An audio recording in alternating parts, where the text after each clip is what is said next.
క్రీస్తునందు ప్రియమైన వారలారా, ఈరోజు మన అంశము సర్వమును సృజించబడుట అంశము. వాక్య భాగంలో నుంచి ఆదికాండము 1వ అధ్యాయము 1వ వచనాన్ని చదువుకుందాం.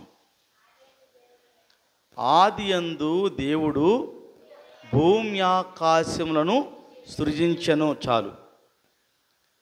ఒక ప్రశ్న ఏంటంటే, ఈ ప్రపంచాలు ఎలా వచ్చాయి? ఈ భూమి, ఆకాశము, సూర్యుడు, చంద్రుడు, ఆకాశము, నక్షత్రాలు, ఋతువులు ఇవన్నీ ఎవరు ఏర్పాటు చేశారు? ఎలా వచ్చినాయి? గమనించండి. ఏదైనా చేయింది వచ్చుద్దా? కొంతమంది హేతువాదులు ఉన్నారు. హేతువాదులు అంటే వాళ్ళు దేవుడు లేడు అంటారు. అసలు దేవుడే లేడు అంటారు. సరే, దేవుడే లేడు అనుకుందాం. ఒక ప్రశ్న వేరే వాళ్ళు వాళ్ళకి వేశారు. అదేంటంటే, చెట్టు ముందా విత్తనం ముందా అని. ఏది ముందు చెప్పండి? చెట్టు ముందా విత్తనం ముందా? విత్తనం ముందు. మరి చెట్టు లేకుండా విత్తనం ఎట్టొచ్చింది? విత్తనం లేకుండా చెట్టు ఎట్టొచ్చింది? దీనికి అసలు జవాబు లేదు. ఈరోజు కాదు, మన జీవితకాలం అంతా ప్రశ్నించుకుంటూ పోతే ఆలోచన చేయండి మీరే. విత్తనం లేకుండా చెట్టు వస్తుందా? చెట్టు లేకుండా విత్తనం వచ్చుద్దా? ఆన్సర్ లేదు. కనుక దానంతది రావాలంటే ఉండాలి కదా, పదార్థం ఉంటే దానిలో నుంచి రావాలి ఏదైనా వస్తే. కనుక ఏ పదార్థం లేని దాన్ని దేవుడు చేశాడు. అది సృష్టి. అది నేర్చుకోబోతున్నాం మనం. బైబిల్లో అనేక విషయాలు రాయబడి ఉన్నాయి. సృష్టి అంతా కూడా దేవుడు చేశాడు. దేవుడు చేశాడు. ఎవరనేది బైబిల్ రాయబడి ఉంది. అదే చదువుకున్నాం.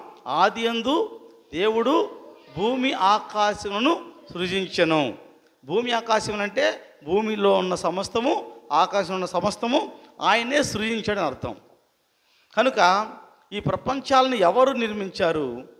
మానవుడు భూమి మీదకి ఎలా వచ్చాడు?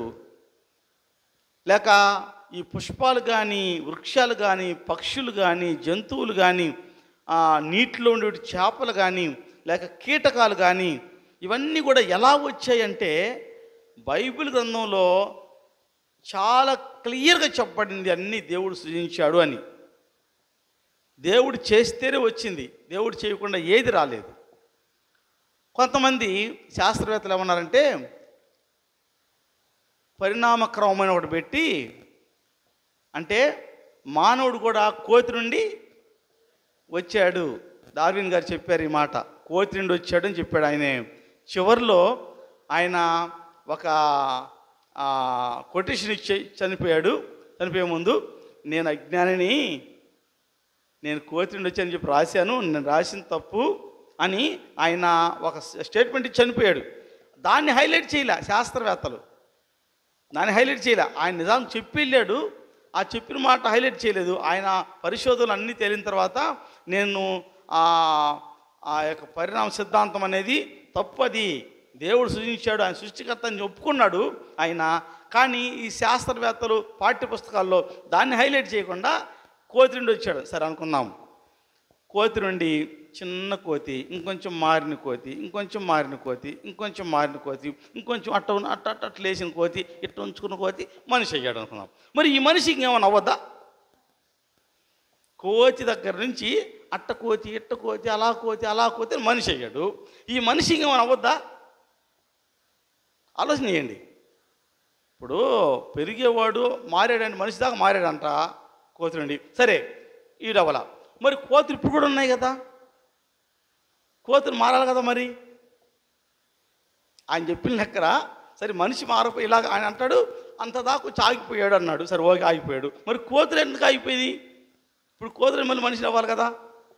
అంటే మానవుడు ఎంత అజ్ఞానం చూడండి. ఆ అజ్ఞానాన్ని జ్ఞానంగా బోధించే వాళ్ళు, చెప్పుకునే వాళ్ళు ఎంత అజ్ఞానంలో ఆలోచన చేయండి. దయచేసి సృష్టికర్త ఒక ఆయన ఉన్నాడు. ఆయన సృష్టిస్తే సమస్తం జరిగిందని వాక్యం మనకు తెలియజేస్తాను. మరికొన్ని విషయాలు మీకు తెలియజేస్తాను. మళ్ళీ చదువుదామా? ఆదికాండం 1:1 ఆదియందు దేవుడు భూమి ఆకాశములను సృజించెను. అంటే వాటిలో ఉన్న సమస్తాన్ని కూడా ఆయన ద్వారా కలిగిన వాక్యం సెలవిస్తుంది. ఇంకో మాట చెప్పనా, ముందు భూమి ఆకాశములు అన్నాడు. ఆకాశములు అంటే ఎక్కడున్నాయి? మన పైన ఉన్నాయి. ఆకాశం ఎన్ని? 1, 2, 3, 10, 15? ఏమండి? ఆకాశము 1, 2? 1. కానీ బైబిల్ ఏం చెప్తుందో చూద్దాం. 1 కొరింథీ 3వ అధ్యాయము 12వ అధ్యాయము 2వ వచనం. 1 కొరింథీ 12వ అధ్యాయం 2వ వచనం. కాదు తమ్మ, 1 కొరింథీ 12:2.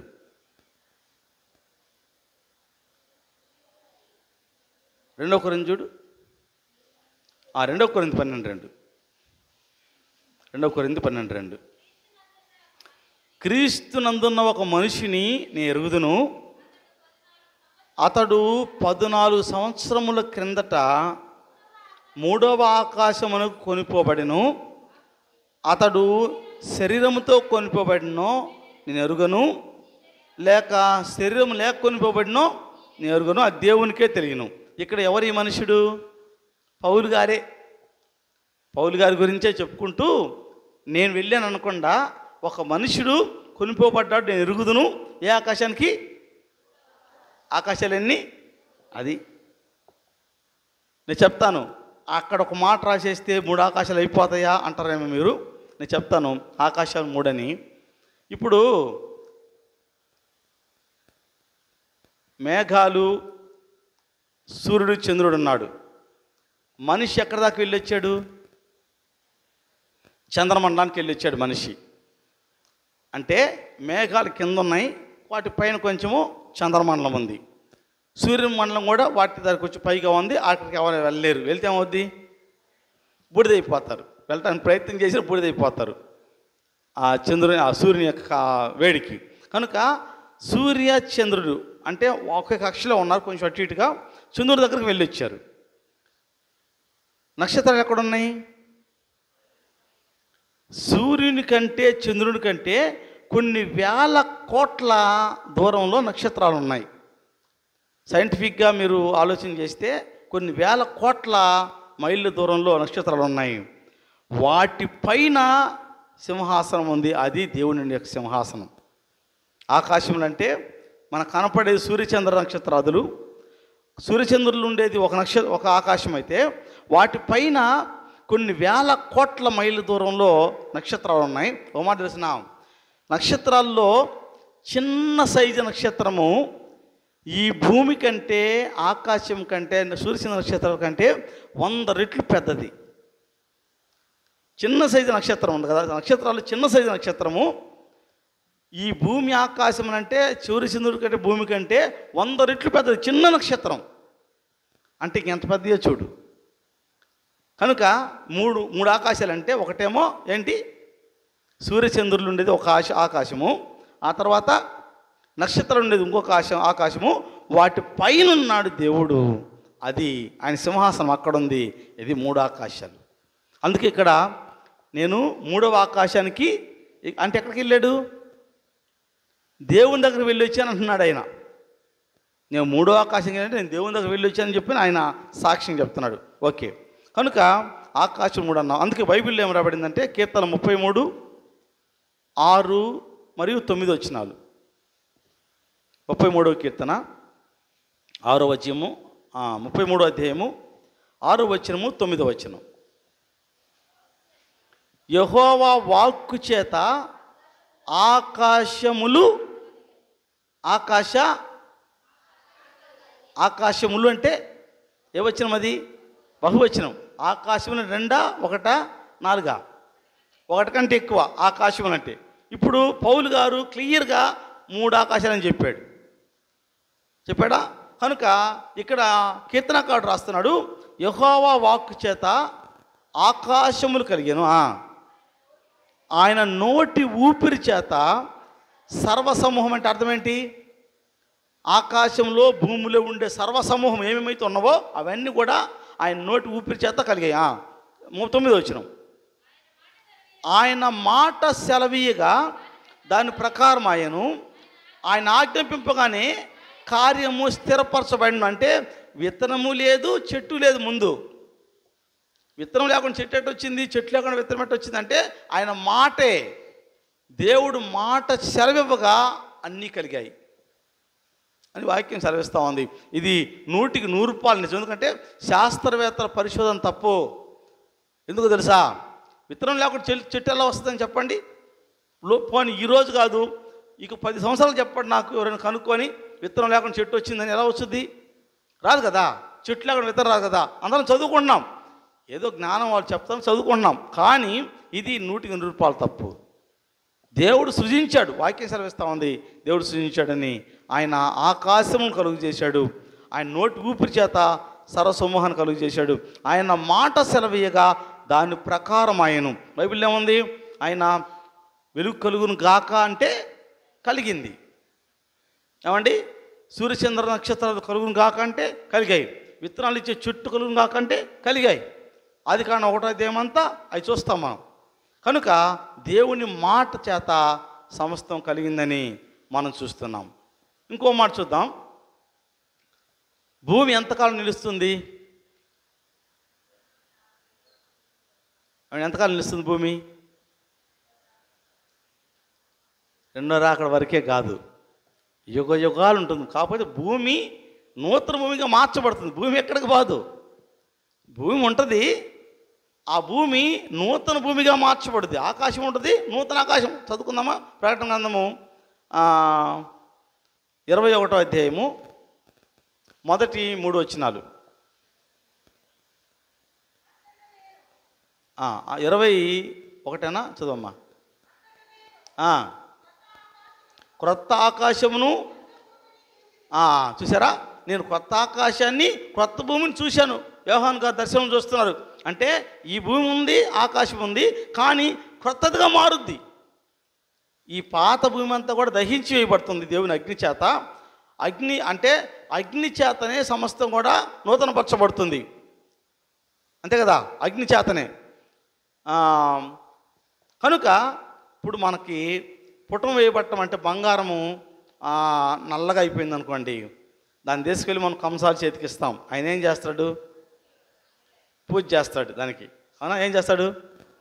అగ్నిలో పెట్టి కాలుస్తాడు. దాన్ని కాలిస్తే అదేమవుద్ది? మేలిం బంగారం అవుద్ది. కనుక ఈ భూమి చెడిపోయింది.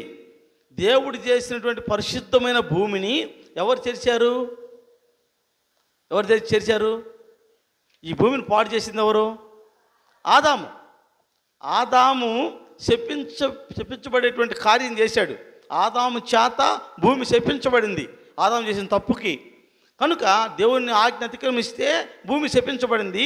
ఆదాము వాళ్ళు చేసిన తప్పుకి ఈ భూమి ముళ్ళ తప్పులు, గచ్చ పొదలు మొలిపిస్తుంది. నువ్వు సేద్యం చేయాలా, నీ చెమట వచ్చే ఆహారం అంటే. అంతకుముందు ఏంటి? చెమట వచ్చాల్సిన అవసరం లేదు, సేద్యం చేయాల్సిన అవసరం లేదు. దేవుడు ఇస్తూ ఉంటే తింటా ఉన్నారు ఇద్దరు. అది వాళ్ళకి చాలక తప్పు చేశారు, దేవుని ఆజ్ఞ అతిక్రమించారు. తద్వారా భూమి శపించబడింది. ఇప్పుడు శపితమైన భూమి ఇది, దేవుని చేత శపించబడింది ఈ భూమి. అయితే ఒక రోజున ఈ భూమి మేలు అంటే కంసాల దగ్గరికి వెళ్ళి బంగారాన్ని ఏ విధంగా పుటమి వేస్తారో ఈ భూమి ఒకరోజు దహించబడుతుంది, మళ్ళా నూతన భూమిగా మార్చబడుతుంది. అయితే భూమి మాత్రం మళ్ళా పోదు, ఇంకొక రాదు. భూమి ఉంటుంది. అయితే దేవుడు ఈ భూమిని అలా స్థిరపరిచాడు అనటానికి బైబిల్లో మనకి ఖచ్చితంగా రుజువులు ఉన్నాయి. 104వ కీర్తన 5వ వచనం. 104వ కీర్తన 5వ వచనం.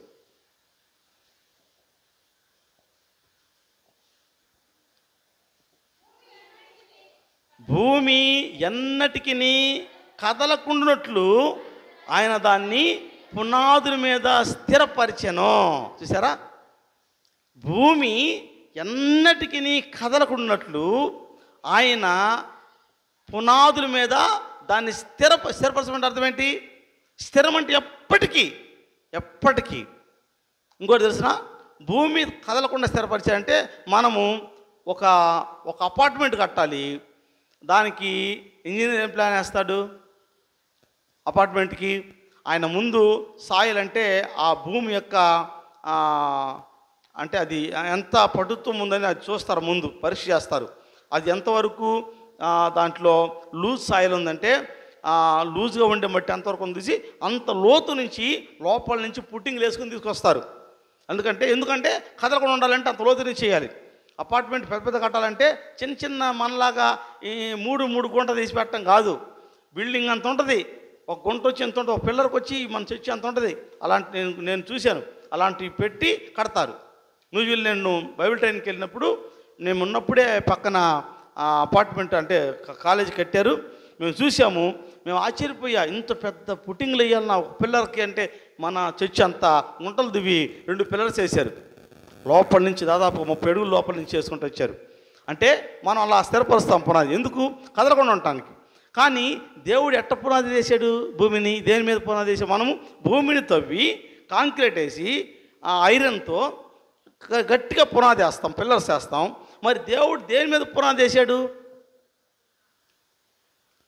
అంతరిక్షంలో భూమిని వేలాడదీశాడు. భూమి కదలకుండా అంటే దేవునికే సాధ్యం. అంతే, భూమి వేలాడుతుంది. దానికి రుజువులు ఏంటంటే, ఇప్పుడు మనకు టైం ఎంత? 9:40 అయింది PM, సాయంత్రం 9:40 అయింది మనకు టైము. అమెరికాలో టైం ఎంత? మార్నింగ్ 9:40 అయి ఉంటుంది, మార్నింగ్ ఉదయం వాళ్ళకి. అంటే అర్థం ఏంటి? ఎక్కడుంది అమెరికా? టోటల్గా మన కింద ఉంది. ఇది భూమి అయితే ఇక్కడ మనం ఉంటే అమెరికా ఎక్కడుంది? అర్థమైందా? సూర్యుడు ఏం చేస్తాడు? తన చుట్టూ తాను తిరుగుతూ, భూమి తన చుట్టూ తాను తిరుగుతూ సూర్యుని చుట్టూ తిరుగుతుంది. అంటే సూర్యుడు ఎక్కడ ఉంటే భూమి ఏం చేస్తుంది? తన చుట్టూ అంటే అర్థం ఏంటి? ఇలా తిరుగుతాడు కదా, ఇలా. అంటే భూమి కింద కూడా పోతాడా సూర్యుడు? పోడా. బైబిల్ చెప్తుంది, శాస్త్రవేత్తలు కూడా చెప్తున్నారు. భూమి చుట్టూ, సూర్యుడు ఇక్కడ ఉంటే భూమి దాని చుట్టూ తిరుగుతుందంట. అంటే అర్థం ఏంటి? భూమి ఎలా ఉంది? గుండ్రంగా ఉందని. ఈయన శాస్త్రవేత్తలు చెప్పినయే. కానీ బైబిల్ చదివిస్తూ ఉంది, దేవుడు పునాది అంటే కదలకుండా పునాది వేసాడంట భూమికి. ఇప్పుడు ఎప్పుడన్నా ఊగిందా ఇలా భూమి? ఊగితే ఏమవుద్ది? భూకంపం, వేల కోట్ల మంది చచ్చిపోతారు ఊగితే. ఊగకుండా అయినా స్థిరపరిచిన బైబిల్లో ఉంది. కానీ భూమి గుండ్రంగా ఉన్నట్లుగా మనం చూస్తున్నాం. భూమి వేలాడదీశాడు దేవుడు. వేలాడే భూమిని కదలకుండా చేశాడు. అది దేవునికే సాధ్యం. బైబిల్లో చూద్దాం. యోబు గ్రంథము 26వ అధ్యాయము 7వ వచనం. యోబు గ్రంథము 26వ అధ్యాయము 7వ వచనం.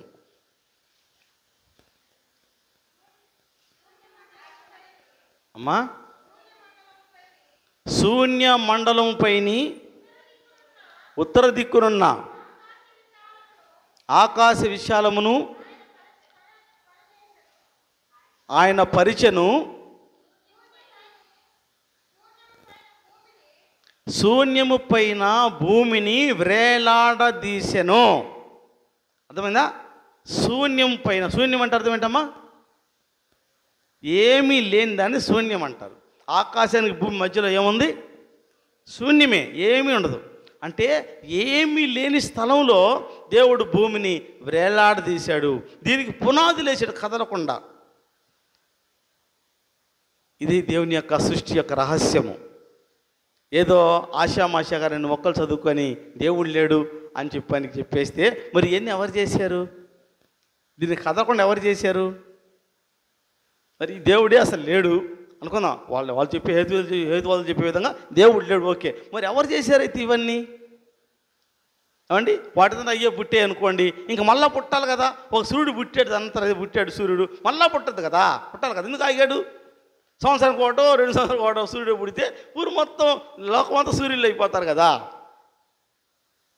అర్థం చేసుకోండి. ఇంకోటి చెప్తున్నాం, మరి సూర్యుడు ఒక్కడే ఉన్నాడా అంటే వాటితో అవేయగలిగితే సూర్యుడు ఒక్కడే కడిగాడు. మరి చెట్లు ఒకటి తాగితే అయిపోయినాయా? మళ్ళీ వస్తున్నాయి. నువ్వు కొట్టేవనుకో, మనం శుభ్రం చేస్తున్నాం, కాంపౌండ్ శుభ్రం చేస్తున్నాం, ఏమవుతున్నాయి? మళ్ళీ వస్తున్నాయి. మరి చేసా సూర్యుడు ఆగిపోయినప్పుడు ఈ ఆగిపోవాలి కదా. మరి ఈ ఆగిపోయినప్పుడు మరి సూర్యుడు కూడా మళ్ళీ పుట్టాలి కదా.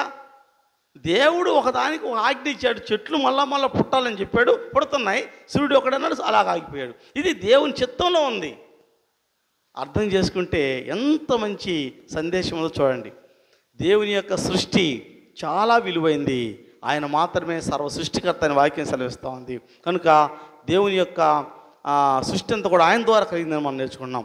చివరిగా ఒక మాట చెప్పి ముగిస్తాను. వీటన్నిటినీ సృష్టించింది ఎవరు? ఇది మన ప్రశ్న. ఎవరు సృష్టించారు? మళ్ళా చూద్దాం. ఆదికాండంలో చూసాం, మళ్ళీ చూద్దాం అన్నమాట. యెషయా గ్రంథము 40వ అధ్యాయము 26 మరియు 28 వచనం. యెషయా గ్రంథకర్త రాస్తున్నాడు. యెషయా గ్రంథము 40వ అధ్యాయము 26 మరియు 28 వచనం. మీ కన్నులు పైకెత్తి చూడుడి. ఇక్కడ ప్రశ్నేస్తాడు ఆయన. ఇట్లా పైకెత్తి చూస్తే ఏం కనపడతాయి అమ్మ? రాత్రిపూట వెళ్ళండి, ఏం కనపడతాయి?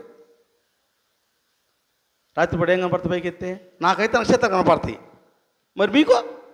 మరి పలకరేది నేను చెప్పిన దాకా మర్చిపోయారా? పగలేం కనపడతాయి? నాకైతే సూర్యుడు కనపడతాడు. మీకు? అరే అరే అరే అరే అరే రాత్రి అమ్మ నక్షత్రాలు, చంద్రుడు. మరి ఎవరు చేశారు ఇవి అన్నాడు ఇక్కడ. మీ కన్నులు పైకి చూడి వీటిని ఎవడు సృజించను? వీటి లెక్క చొప్పున వీటి సమూహములను బయలుదేర చేసి వీటన్నిటికీ పేర్లు పెట్టి పిలిచేవాడే కదా. సూర్యుడు, చంద్రుడు, నక్షత్రాన్ని ఎవరైతే పేరు పెట్టారో ఆయనే కదా. సూర్యుడు కలుగును గాక, చంద్రుడు కలుగును గాక, నక్షత్రాలు కలుగును గాక అంటే కలిగాయి కదా. వాటికి పేరు పెట్టింది ఆయనే కదా. కాబట్టి ఆయనే కదా అంటాడు. ఆ తర్వాతమ్మ తన అధిక శక్తి చేతను, తన కలిగి ఉన్న బలాతిశయము చేతను ఆయన ఒక్కటి అయినను విడిచిపెట్టడు. నీకు తెలియదా? 28 వచనం. 28 నీకు తెలియదా? నీవు వినలేదా? భూదిగంతములను సృజించిన యెహోవా నిత్యుడగు దేవుడు. ఆయన సొమ్మసిల్లడు, అలయడు. ఆయన జ్ఞానమును శోధించుట అసాధ్యము. ఇది దేవుని జ్ఞానాన్ని శోధించలేవు అసలు. నువ్వు ఎన్ని శాస్త్రవేత్తలు, ఎంతమంది శాస్త్రవేత్తలు వచ్చినా, ఎన్ని పరిశోధన చేసినా దేవుని జ్ఞానాన్ని నువ్వు అసలు ఏమాత్రం కూడా నువ్వు పరిశీలించడం అసాధ్యమని వాక్యం సెలవిస్తూ ఉంది. మానవుడి జ్ఞానం ఎంతంటే మన పరిధి కొంతవరకే. ఆయన చేసిన ఆ యొక్క సృష్టిని చూడటం వరకే మన పని.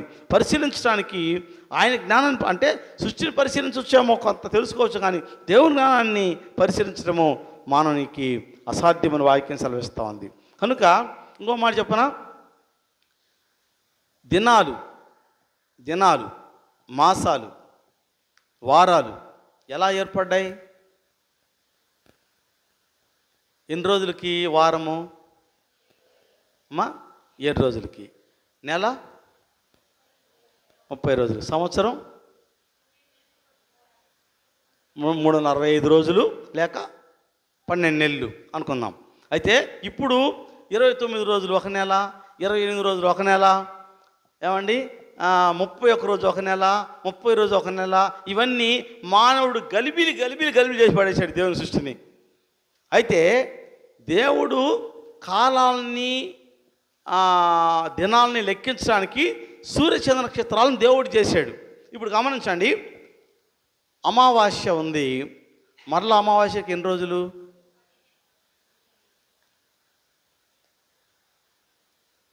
నెల రోజులు. అమావాస్య నెలపొడుగు 15 రోజులు, నెలపొడి నుంచి మళ్ళీ అమావాస్యకి 15 రోజులు, 30 రోజులు అమావాస్య. ఇది దేవుడు చేశాడు, ఎవరు కనిపెట్టలా. నెల అంటే దేవుడే చేశాడు నెల కోసం. పోనీ వారం ఎవరు చేశారు? దేవుడే చేశాడు వారానికి 7 రోజులు దేవుడే చేశాడు. ఎందుకని? ఎప్పుడు చేశాడు చెప్పండి? సృష్టి ప్రారంభంలోనే దేవుడు 7 దినాల్లో 6 దినాల్లో మొత్తం సృజించి 7వ దినాన్ని విశ్రమించాడు. ఇంకంతే, 7 దినాలే వారం, 4 వారాలు నెల, 30 రోజులు. ఎవరు చేశారు ఇవన్నీ? వీళ్ళేదో కనిపెట్టి మేము రాసి ఉంది కదా. నువ్వెన్ని కనిపెట్టినా దేవుడు చేసిందాన్ని నువ్వు ఫాలో అవ్వాలంతే. ఎవరెంత మేధావులన్నా కనిపెట్టామన్నా నువ్వు కనిపెట్టింది ఏం లేదు ఇక్కడ. అన్నీ దేవుడు ముందే రాసి పెట్టాడు. ఈ బైబిల్ గ్రంథం తెలియని వాళ్ళు ఏదో మాట్లాడతారు. బైబిల్లో ఏంటంటే ఖచ్చితంగా దేవుడు 7 దినాలని ఆయన సృష్టి అంతా చేశాడు. 6 దినాల్లో 7వ దినాన్ని విశ్రమించాడు. వారానికే 7 రోజులే వారానికి. మొన్న మధ్య కొంతమంది ప్రయత్నం చేశారంట, వారానికి 10 రోజులు పెట్టాలని ప్లాన్ చేస్తే కుదరలా. కారణం ఏంటి?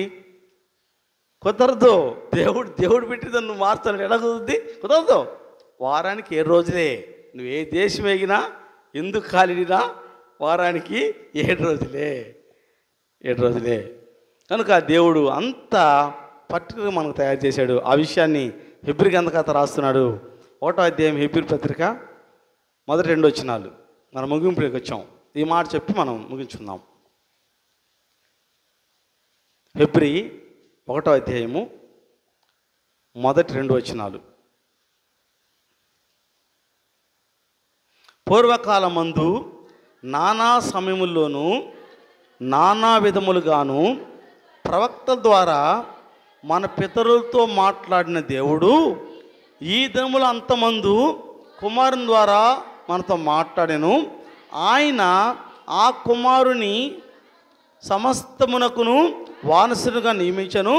ఆయన ద్వారా ప్రపంచములు నిర్మించబడెను. చూసారా? ఎవరి ద్వారా అమ్మా? యేసుక్రీస్తు ద్వారా. ఈ ప్రపంచాలు వాటి పుట్టలేదు. ఎవరి ద్వారా? దేవుని ద్వారా. ఏమన్నా చివరి వాక్యం చదవండి, చివరి లైను. ఆయన ద్వారా ఈ ప్రపంచములను ఏమన్నాడు? ఆయన ద్వారా ప్రపంచములు అంటే బహువచనం, ఏకవచనమా? బహువచనం. ప్రపంచం మనమేమంటాం? ప్రపంచంలో అంటాం. ప్రపంచం 1 2 అండి.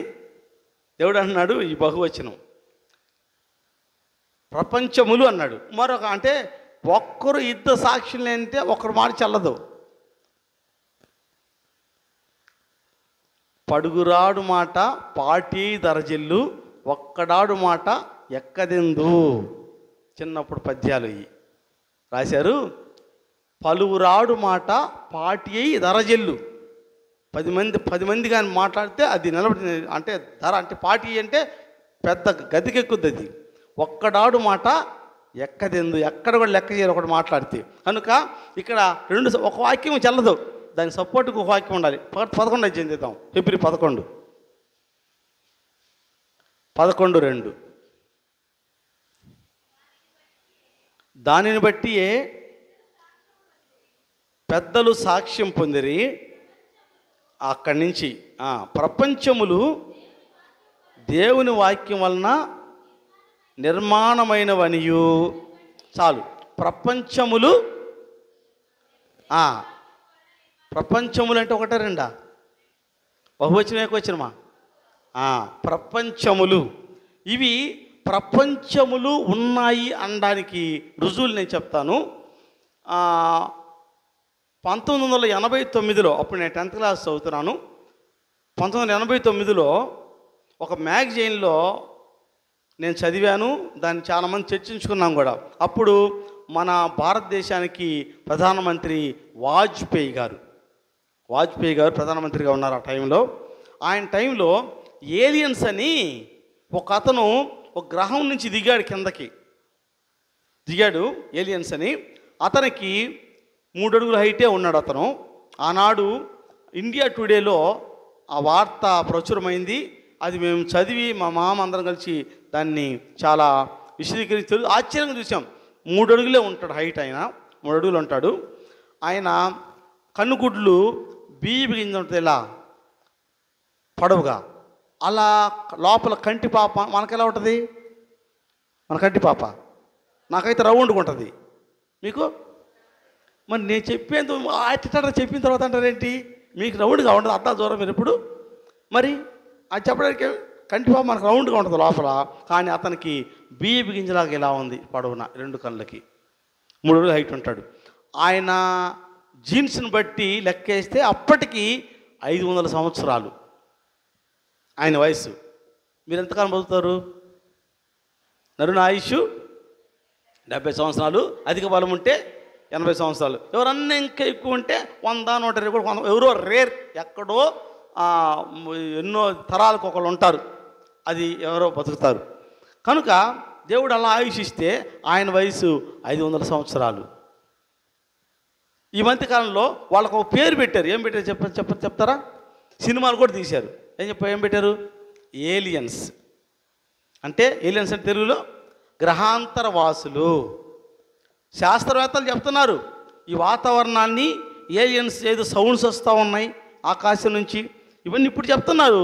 కానీ దేవుడు ఎప్పుడు ప్రపంచాలు ఇది ఒక్కటే కాదు, అన్ని ప్రపంచాలు చాలా ఉన్నాయి. అందరూ దేవుని మాట విన్నారు, ఈ భూమి ఒక్కటే చెడిపోయింది.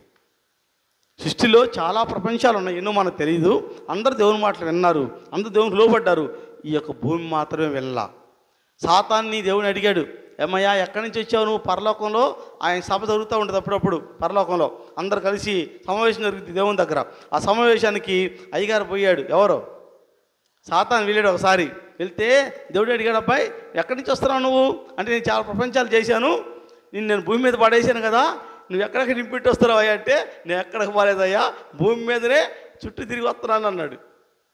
బైబిల్లో ఉన్న క్లియర్. యోగ గ్రంథం ఇద్దాం 1:6. యోగ గ్రంథం 1:6 వచ్చిన. బైబిల్లో ఖచ్చితంగా ఉండాలి, మనం మాట్లాడుకుంటే బైబిల్ ఉండాలి. దేవదూతలు యెహోవా సన్నిధి నిలుచుటకై వచ్చిన దినము తటస్థించెను. ఆ దినమున